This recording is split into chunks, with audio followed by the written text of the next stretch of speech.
नमस्कार, मेरा नाम है गौरव द्विवेदी और आप देख रहे हैं गांडीव डिजिटल की खास पेशकश सभासद का ये एपिसोड। आज हम जिस वार्ड में आए हैं वो वार्ड अपने आप में बनारस का एक पर्यटन का बहुत बड़ा केंद्र है।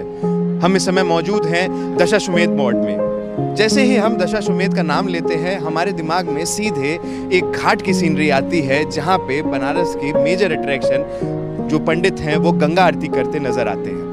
लेकिन अगर हम बात करें इस वार्ड के बारे में और इस नाम के बारे में, दशाश्वमेध घाट के बारे में, तो पौराणिक महत्व के हिसाब से देखा जाए तो ये घाट 100 नहीं, 200 नहीं, हजारों साल पुराना है। हिंदू स्क्रिप्चर्स के स्कंद पुराण में एक चैप्टर है काशी खंड, जिसमें दशाश्वमेध का वर्णन और जिक्र किया गया है।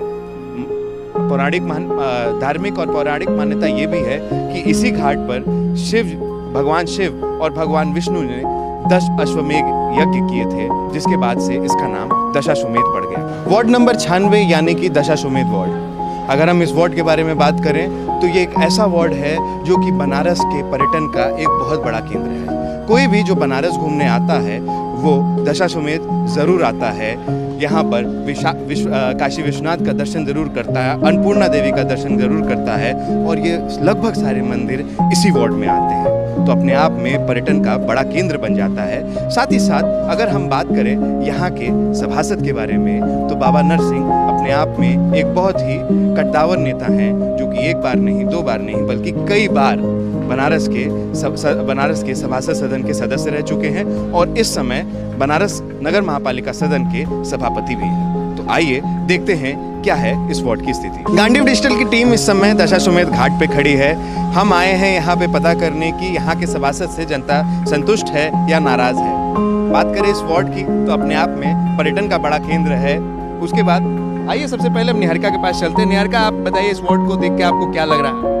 सर, मुझे यही लग रहा है कि पर्यटन की दृष्टि से अगर इसको देखा जाए तो यहाँ पे काफ़ी भारी मात्रा में पर्यटक भी आते हैं। स्थानीय लोगों के साथ ये बहुत बड़ा पर्यटन केंद्र भी है, तो इसके जो पार्षद हैं उनके लिए काफ़ी चैलेंजों भरा होगा ये पूरा सफ़र। तो उनसे जानने की कोशिश करेंगे कि कैसे उन्होंने मैनेज किया। जैसा कि निहारिका बता रही हैं कि पर्यटन का बहुत बड़ा केंद्र है, काफ़ी भारी मात्रा में लोग आते हैं। अपने आप में इनका सवाल लाजमी है कि पार्षद के लिए अपने आप बहुत बड़ा चैलेंज है। लेकिन पार्षद से बड़ा चैलेंज अमित, अगर हम लोग इस पे बात करें तो यहाँ पे ज़्यादा जब लोग आते हैं तो आम जो लोग यहाँ पे रहते हैं, जिनके घर हैं, उनको भी शायद दिक्कतें होती होंगी, क्योंकि जब जहाँ भीड़ बढ़ती है वहाँ गंदगी अपने आप लाजमी है। आप क्या कहेंगे? देखिए, चूंकि काशी गलियों का शहर है तो लिहाजा अभी हम दशाश्वमेध घाट पे मौजूद हैं, तो ऐसे में आए दिन यहाँ पे वीआईपी मोमेंट होता रहता है। तो यहाँ के जो स्थानीय निवासी हैं उसके हैबिचुअल हो चुके हैं और चूंकि गलियों का शहर है तो यहाँ पे वैकल्पिक मार्ग बहुत है। अभी आप आ रहे होंगे, देखेंगे अगर इस घाट पे आ रहे होंगे तो ऊपर से बगल से एक बाएं हाथ गली जाती है, तो इधर अगर ट्रैफिक ज़्यादा मिलेगी तो आप उधर से उतर सकते हैं, उधर दिक्कत होगी तो थोड़ा घूम के उधर से आ सकते हैं। तो ये गलियों का शहर है, कहीं ना कहीं आपको ऑप्शन मिल जाएंगे। बाकी शहरों में ऐसी व्यवस्थाएं नहीं है, अगर आप एक बार ट्रैफिक में फंस गए तो फिर राम जाने कब आप निकलेंगे। लेकिन ये चूँकि काशी है और यहाँ पे जुगाड़ से हर काम होता है, तो लोग जुगाड़ से कहीं ना कहीं अपना कागरू तैसा बार घस का, तो वो अपना तरीका है सबका, तो निकल लेते हैं लोग। काशी है और जुगाड़ की नगरी है ये। लेकिन एक चीज़ और भी है यहाँ पर कि जब भी भीड़ होती है, इधर उधर की गलियों से आदमी निकलता है, लेकिन जब भीड़ होती है तो भीड़ के साथ अराजकता भी अपने आप सामने आ जाती है। प्रशांत हैं। प्रशांत, आप बताइए आपको क्या लगता है कि किस किस तरीके की चैलेंजेस का सामना करना पड़ता होगा बाबा नरसिंह दास को? देखिए, तो जो बाबा नरसिंह दास है यहाँ के काफ़ी समय से पार्षद हैं, तो क्या कहते हैं इस वार्ड को उन्होंने मैनेज बहुत अच्छे से किया, इसीलिए वो बार बार जीतते भी आ रहे हैं। लेकिन जिस हिसाब से पर्यटक बढ़ रहे हैं तो कमाई की दृष्टि से लोग कभी दलाली, दर्शन के नाम पे दलाली, तो गलियों में कभी उचक्का गिरी होती है। साउथ इंडियन जो यात्री आते हैं, अतिक्रमण भी होता है, बहुत सी अतिक्रमण भी है, रोड पे दुकान लगाते हैं। तो ये सब टाइप का चैलेंज उनके सामने हमेशा रहता है, उस पर वो काम भी करते रहते हैं। तो इसी चीज़ को हम लोग आज जानेंगे कि गलियों में अतिक्रमण और बाकी जो स्थानीय लोगों हैं उनको क्या दिक्कत होती है। जैसे गलियों में जब लाइन लग जाती है तो काफ़ी लंबी लाइन लगती है, तो स्थानीय लोगों को काफ़ी दिक्कत होती है, आक्रोश होता है। वो बोलते रहते हैं हमेशा कि लाइन लग गए हमारे घर के आगे से, हमको डॉक्टर के पास जाना है तो जाने में दिक्कत होती है। वो इस तरह की समस्या हमेशा निकल के आती है।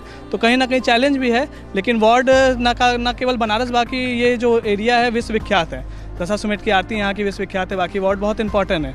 तो देखना होगा क्या क्या यहाँ पे कमियाँ हैं और क्या क्या चैलेंजिंग है। वैसे तो देखा जाए ये घाट की पौराणिक महत्ता बहुत ज़्यादा है, हज़ारों साल का इसका इतिहास है। चाहे पुराणों को उठाइए, हिंदू पुराणों को उठाइए, चाहे बुद्धिस्ट जो लिटरेचर हैं उनको उठाइए या जैनी पुराणों को उठाइए, हर एक लिटरेचर में दशाश्वमेध घाट का वर्णन है। तो आइए इस भूतपूर्व क्या ये इतिहास को जो जी रहा है इस घाट का और इस वार्ड में चलते हैं और देखते हैं लोगों का उनके सभासद के प्रति क्या कहना है।